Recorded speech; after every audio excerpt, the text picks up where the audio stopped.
Bonjour, nous sommes rendus maintenant au bloc 4. Nous entamons un dernier bloc pour cette année. Nous entamons le RAS 1.1, passage de radical entier à une représentation exponentielle fractionnaire et vice-versa. Il est possible de représenter les racines carrées et cubiques et même les racines énièmes par des exposants fractionnaires de forme 1 sur n. Ainsi, pour tous les nombres positifs, aucun nombre négatif doit être utilisé. Sur votre calculatrice, vous avez la racine carrée et certains d'entre vous ont la racine cubique, ça veut dire un petit 3 à l'intérieur du radical. Aussi, vous pouvez insérer n'importe quel chiffre quand vous avez x radical. Je vous expliquerai un peu plus tard. Donc, vous voyez ici les exemples. Nous avons 3 exemples. A à la 1/2 est équivalent à racine de A. Donc, le 2 n'est jamais identifié ici parce qu'on sait automatiquement que c'est la racine carrée. Si vous faites ça depuis un certain temps. Donc, ensuite, vous avez A sur 3. A sur 1 sur 3 est équivalent à 3. Vous voyez ici, on a mis le 3 à l'intérieur. En haut du 2, nous devons mettre l'indice 3. Ici, 1 sur n est équivalent à n sur a. Donc, je vais vous faire quelques exemples.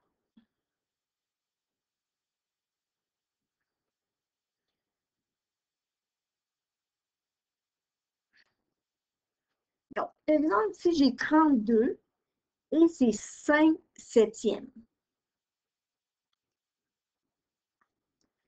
Donc, qu'est-ce que ça signifie exactement? Nous savons, c'est 5 septièmes, on travaille avec les radicaux, donc nous avons le radical. L'indice ici, c'est toujours le chiffre en bas. Ça veut dire que mon indice à l'intérieur du radical est 7. Ici, ça va être 32 à l'exposant 5. Donc, le chiffre qui se trouve en haut devient l'exposant et le 7 est l'indice dans le radical. Même chose ici. Là, nous avons l'inverse. Nous avons le radical, nous avons l'indice et l'exposant. Donc, si je transfère ça sur cette forme-là, je vais avoir 6 et 5 sur 3, 5 tiers. Donc, vous avez 6 exposants, 5 sur 3, qui signifie la même chose. Quand on parle de vice-versa, c'est ça que ça veut dire. C'est les transformations. Ai-je bien compris? Associez les expressions de droite à celles de gauche. Donc, ici, nous avons 10, 3 à l'exposant 2. Donc, si je cherche un indice qui a un radical 3 à l'intérieur, ici, il y en a un là et un ici. Mais ici, vous voyez, si c'est 10 à la 1, ça donne 10. Donc, celui-là va aller avec lui parce qu'ils l'ont déjà calculé. Ici, 1 sur 3, ça veut dire racine cubique de 10. Donc, ça s'en vient ici. 10, 3 sur 2, ça veut dire racine carrée de 10 à la 3. 10 à la 3, c'est 1000. Et 10 à la 1/2, qui veut dire racine carrée simplement. Donc, on se dirige ici.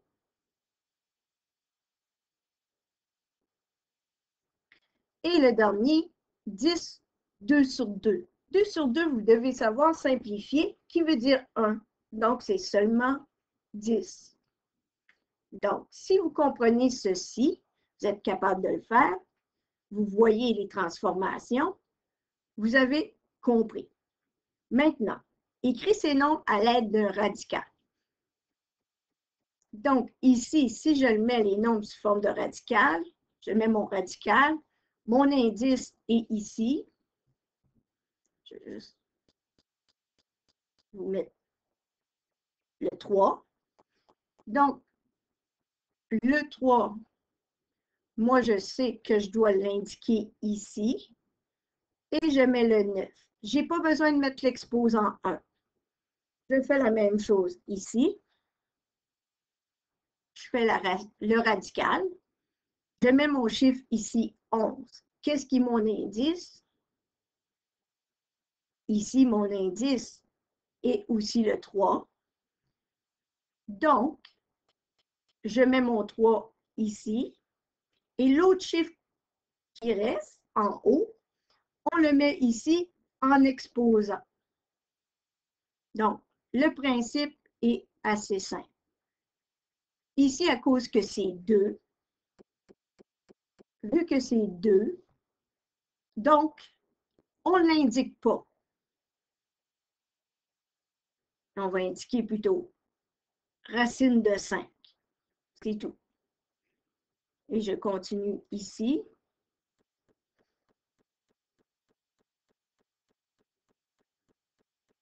Mon indice est là. Et ici, je mets 13. Et le chiffre qui est au-dessus, je le mets ici. C'est tout ce que vous devez comprendre pour écrire ces nombres à l'aide d'un radical. Maintenant, si on écrit ces nombres en notation exponentielle, ça veut dire le contraire de ce qu'on vient de faire. On part d'un radical et là, on doit le mettre en notation exponentielle. Ça veut dire ici. On sait que l'indice ici, vu qu'il n'y a rien, c'est la racine carrée de départ. Donc, moi, je sais que ça va être 23. Ici, il n'y a pas d'exposant, donc c'est 1. Donc, ça va être 23 à la 1/2. Ici, ça va être 44. On sait que l'indice est 3 et l'exposant est 1. Donc, ici, on sait qu'en bas va être 2. Et l'exposant, ici, on nous l'indique. N'oubliez pas, c'est en exposant. Des fois, ça ne paraît pas bien à cause de mon crayon, mais c'est important que ce soit en exposant. Et le dernier, qui est 6, je vais le faire un petit peu plus haut, à cause que moi, j'ai quelque chose qui bouche mon écran. Donc, ça va être 6 exposant 2 sur 3 à cause de la racine cubique. Donc, j'espère que vous avez compris comment on transforme des radicales en exponentielles et exponentielles en radicaux avec les radicales.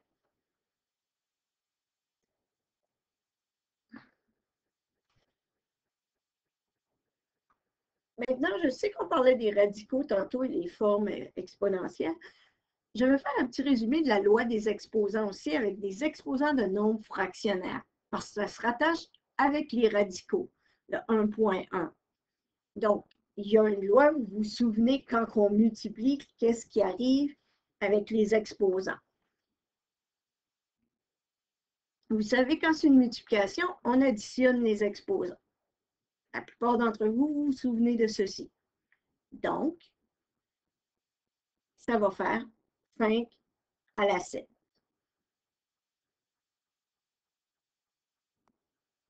Vous voyez. Donc, ici, si on parle de la forme générale, c'est que A à la M fois A à la N est égal à M plus N. C'est ça qu'on vient juste de faire. Donc, si je fais 25 à la 1/2 fois 25, 2 sur 2,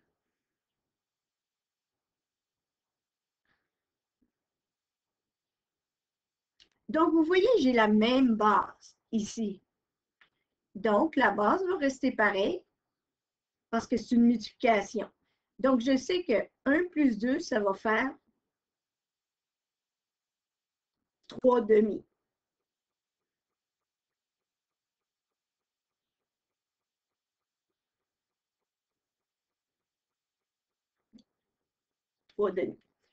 Donc, si je veux transformer mon 25 à la 3/2 sous forme de radical, qu'est-ce que je fais? Le 2, il est là, donc je ne l'indique pas.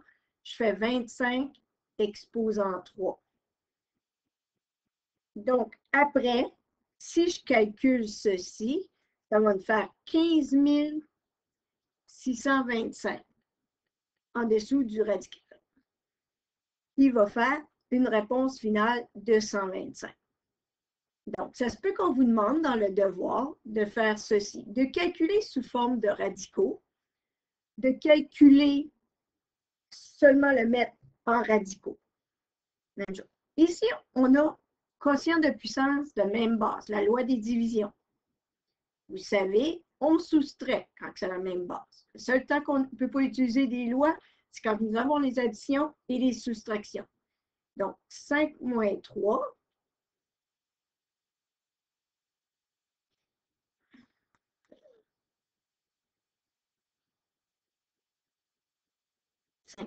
Ça veut dire 6 au carré. Donc, ça, c'est la réponse pour ceci. Donc, si je continue ici, à la forme générale, vous voyez M, A à la M divisé par A à la N, A, M moins N. Le A ne peut jamais égaler 0. Donc, même chose ici que tantôt, nous avons la même base, nous allons faire, ça va rester à 27. Donc, 2 tiers moins 1 tiers. Qu'est-ce que 2 tiers moins 1 tiers va faire? Ça va faire 1 tiers. Maintenant, on sait qu'avec les tiers, c'est une racine cubique. Donc, le 3 va là, le 27 va ici. Donc, j'ai tout indiqué. Donc, si je fais la racine cubique de 27 sur ma calculatrice, on va me dire comme réponse égale 3. Sur votre calculatrice, ça serait important que je vous le dise. Comment vous trouvez pour la calculatrice? Vu que nous ne sommes pas en classe, c'est un peu plus difficile de vous montrer. La calculatrice, vous avez un symbole comme ceci, qui est la racine carrée. Vous avez des fois, certaines calculatrices vont avoir ceci, la racine cubique. Et d'autres vont avoir x racine avec le radical. Donc, qu'est-ce qu'il faut faire quand on a ça sur notre calculatrice, dépendant de laquelle vous avez? D'habitude, vous indiquez le chiffre ou ce qui est le x. Si le chiffre, vous allez mettre 4. Là, souvent, ça va marquer ceux qui ont un affichage comme ceci. Puis disons que je mets 16. Bien, la calculatrice va calculer radical avec 4, 16, qui va nous donner 2. Donc, c'est important. Si vous n'êtes pas capable de le faire sur votre calculatrice, je vous demanderai de me contacter par courriel parce que ça sera plus facile pour moi, dépendant du type de calculatrice que vous avez. Donc, je continue. La puissance d'une puissance, vous vous souvenez, c'était 8. On devait multiplier les deux termes fois 3, qui va donner 8 à la 12. Même chose, on explique encore. Donc, ici, qu'est-ce que ça va faire? Ici, on a 3 demi. Donc, c'est la même chose que si vous auriez 16 à la 1 demi fois 3, qui donnerait, dans le fond, si je fais la racine de 16, ça me donne 4 à l'exposant 3, qui va me donner 64 comme réponse.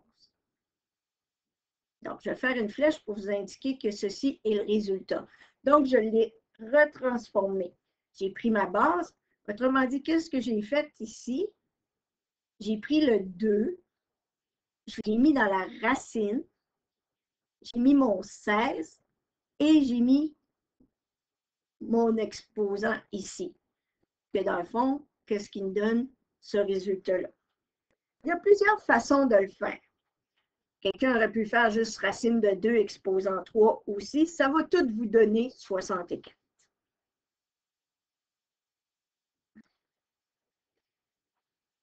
On a aussi les parenthèses avec 3 fois 5, qu'est-ce que ça fait? Qu'est-ce que ça va donner? Qu'on appelle la distributivité.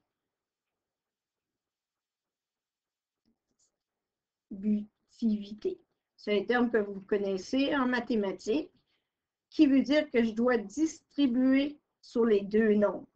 Ça veut dire qu'ici, j'aurai 3 à la 3 fois 5 à la 3.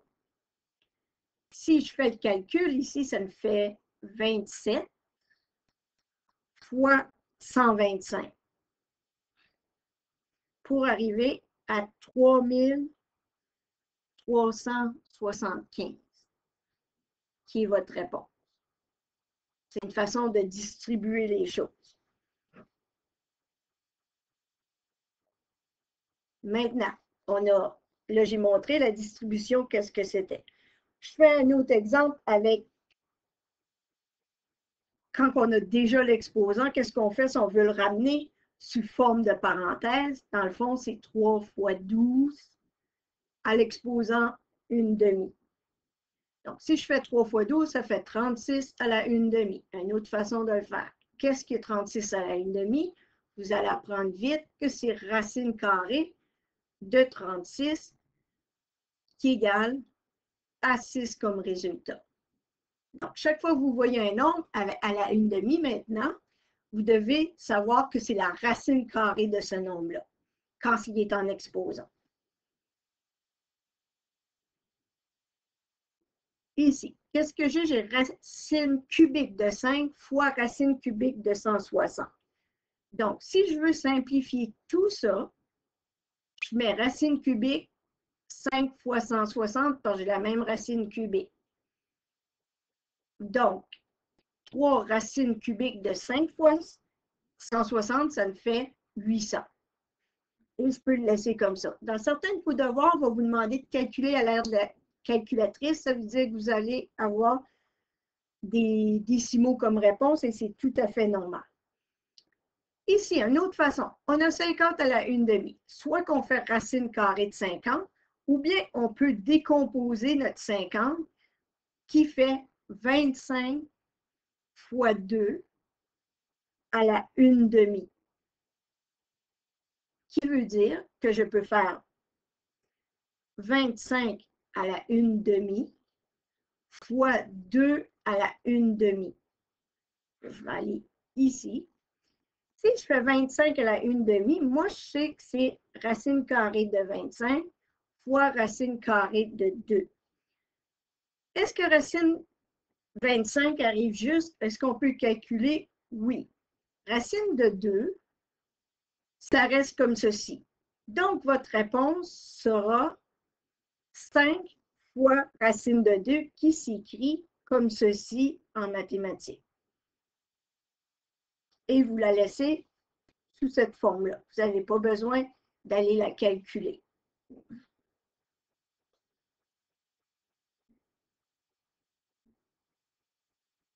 Donc, puissance d'un quotient.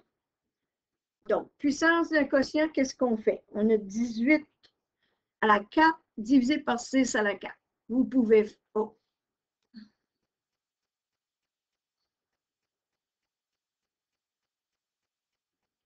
Vous pouvez faire 18 divisé par 6.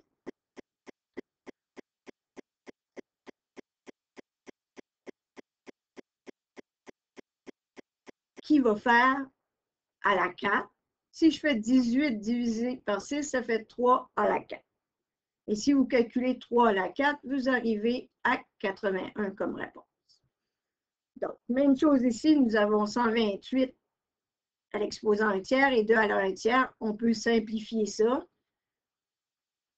Surtout si vous êtes fort en calcul mental, ça va très vite. Donc, moi, je sais déjà que 1 tiers, c'est la racine cubique. Donc, qu'est-ce que je vais faire finalement? 3 racines cubiques de 128 sur 2. Mais si je calcule 128 sur 2, que je simplifie ça, moi, je sais que c'est 64. Donc, 64 racines, la racine cubique de 64, c'est 4. Ça, c'est une autre chose que vous allez apprendre à force de faire des exercices. Plus que vous en faites, vous allez réaliser que vous allez connaître vos racines cubiques par cœur et vos racines carrées par cœur. La plupart, c'est souvent les chiffres de 1 à 10. Parce que quand on élève les nombres jusqu'à 10, les résultats se retrouvent toujours jusqu'à 100.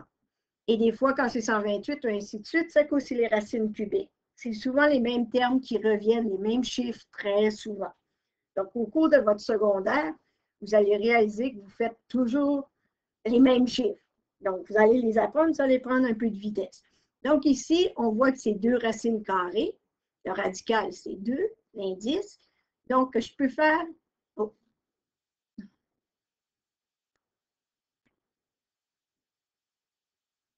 Je peux faire, ici, 75 divisé par 5 à la 1/2. Donc, si je fais 75 divisé par 5, moi, je sais que ça fait 15. Ça, c'est une façon de le faire à la 1/2. Donc, ma réponse va être racine de 15. J'aurais pu le faire aussi sur un gros radical,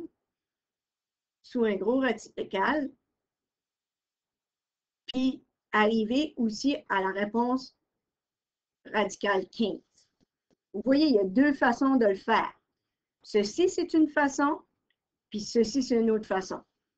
Je vais vous l'indiquer pour pas que vous soyez trop perdu quand vous allez regarder la capsule. C'est où? C'est deux options.